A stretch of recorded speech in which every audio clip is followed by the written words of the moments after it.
Plagosi me armë 3 persona në Athinë vetë dorëzohet në policin greke 39 vjeçari nga Vlora. 39 vjeçari nga Vlora Nardi Idrizi alias Fatbardi Idrizi është vetë dorëzuar pranë autoriteteve greke pasi ishte shpallur në kërkim ndërkombëtar që prej vitit 2023 për plagosjen e 3 personave. Fillimisht në komisariat është paraqitur avokati mbrojtës i Idrizit, avokati Spiro Dimitriu dhe më pas 39 vjeçari. Në deklaratën e dhënë para policisë, Nardi alias Fatbardi Idrizi ka deklaruar se pas ngjarjes ishte arratisur për në Shqipëri ndërsa tashmë ka vendosur të vetë dorëzohet. Si ndodhi ngjarja? Plagosja e 3 personave ka ndodhur më 16 dhjetor të vitit 2023 teksa 39 vjeçari po udhtonte në parafinë së bashku me një tjetër person.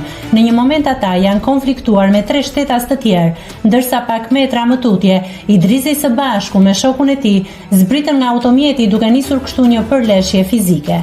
Në një moment 39 vjeçari hapi zjarr, duke lënë kështu të plagosur 3 persona të ardhur nga Kreta për në Athinë për të festuar me miqtë e tyre.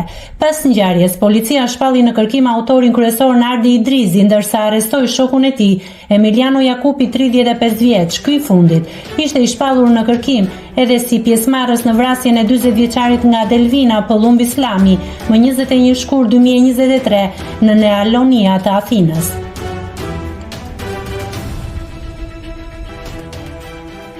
Nëse klikoni mbi butonin subscribe, do t'ju shfaqen të gjitha publikimet tona. Ju ftoj t'i bëni subscribe kanalit, të pëlqeni videot dhe të lini komentin tuaj.